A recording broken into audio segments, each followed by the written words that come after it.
All right, part 2, 1989 Mark II GT for sale. 62,000 miles, 5-speed. Rare as hell. You won't find anything more obscure and rare than this car. But a lot of parts, it's cool because a lot of parts on this car transfer over from US Cressida and Supra with the 7M GE. So anyways, I'm gonna drive it. It's been idling the entire time in the video. It car purrs, just goes. You can swap a 1J or 2JZ right into this car, no problem. It's probably the easiest 2JZ or 1JZ swap in the world. It uses a front sump. I actually have one that I may sell if somebody's interested in buying that for extra. But I may actually use it too, so I'm not sure. But yeah, front sumps are easy to find because everybody wants rear sump JZ motors for Supras and SC300s and 400s and stuff. So that front sump is easy to find. It's cheap. You can get a 1JZ for $1,500–$1,600 bucks shipped and drop it right in here with the brackets that I have. Get this dude to do the wiring harness and a few other things here and there, but it's really not that hard. Anyways, let's see how the sucker drives. So I'm just gonna take it around my neighborhood a bit.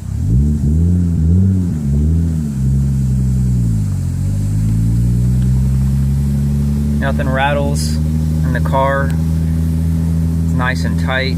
Suspension is good. I had it aligned.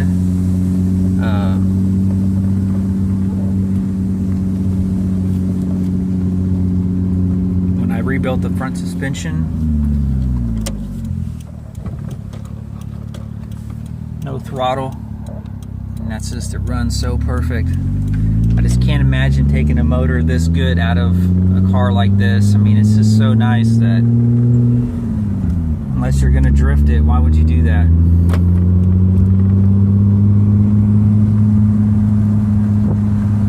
Second gear, it cruises.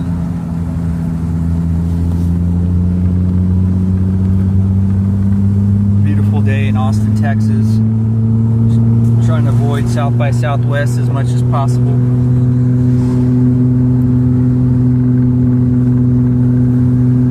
Hear the exhaust. The exhaust just howls. It sounds beautiful, really. Has one of the best sounding exhausts I've ever heard.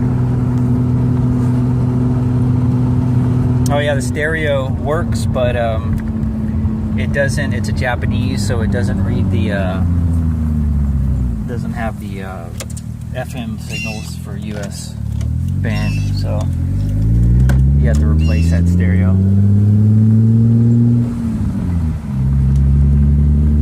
I've got the wiring pin out for that, doing that stereo. I've got some CDs that have all the wiring pinouts and stuff like that for this car.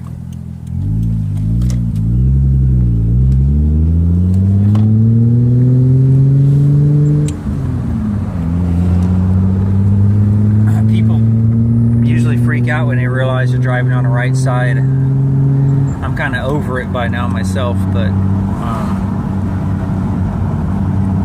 yeah, people tend to freak out and they'll yell when you're going down the street. It's like, what the hell?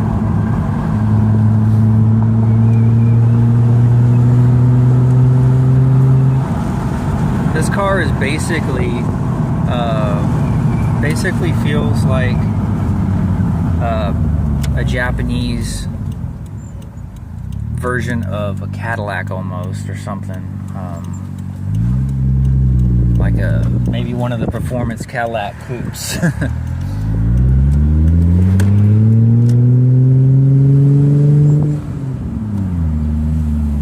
Super easy to drive. I'm driving it with one hand right now, so it's not hard to drive. Shift with your left hand. It's actually super easy to do.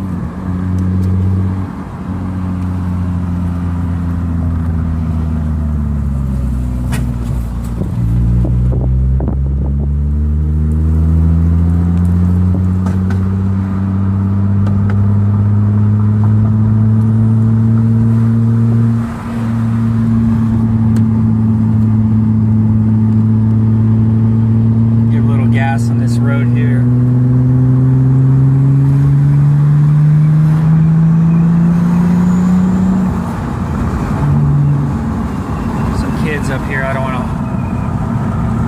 Some kids over here. Be careful.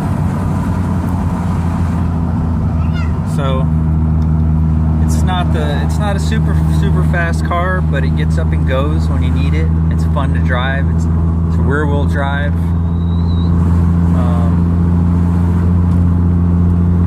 Usually when people realize, like, it blends in so well that, especially being white, that people don't realize how cool of a car it is. And then when they do, like at car shows,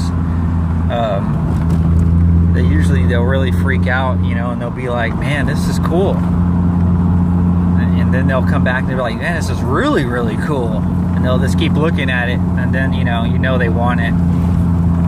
But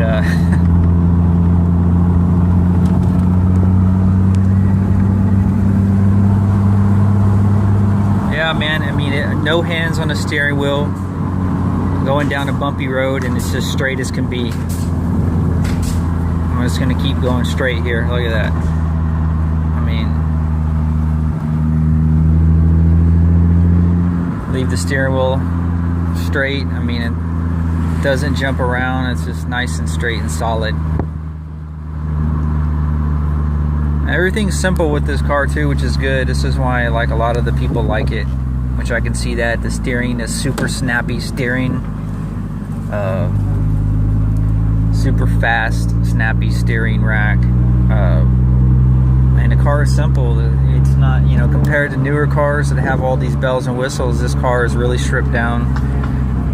So if you were to swap in like a 1JZ or 2JZ into this car, I mean, you'd have one hell of a street machine, that's for sure. You know, stripped down. You don't have to deal with the bullshit Lexus stuff, with all the Lexus weirdness and stuff, and extra fucking electronics and all that other stuff. You know, and plus they're heavy. This car is light. This car, I think, is like almost 3,200 pounds, whereas a Supra is going to weigh the same year Supra is going to weigh like 3,600 pounds. So this car has a lightweight advantage over a lot of cars on the road. If you pop in a 1JZ, it's going to be very similar to like a S13, but the build quality in this car is a lot better than the S13. You know, everything is. The interior is way better.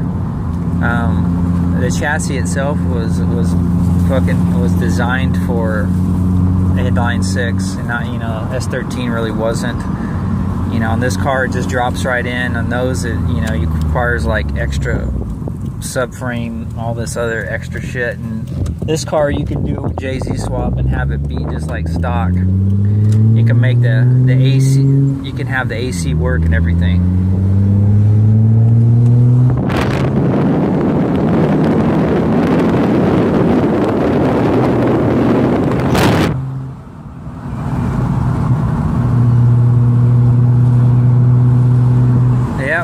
The other thing is, you can keep this car stock how it is. There's usually always engines, like if you have an engine problem with this ever, you know, you could always just replace the engine with another one from eBay.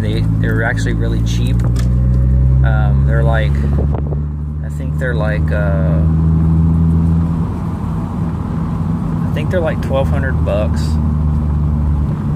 to 1,400 bucks shipped on one of these engines. So that's pretty awesome. But I'm home, so I'm gonna leave you now, and hopefully someone picks this car up. They'd be lucky to get this one for sure. But I got too many projects. I got a WRX that I dropped quite a bit of money into, but I like it a lot, so I'm gonna work on that for now. I picked up a Supra that I gotta work on too, so all right, well, take care.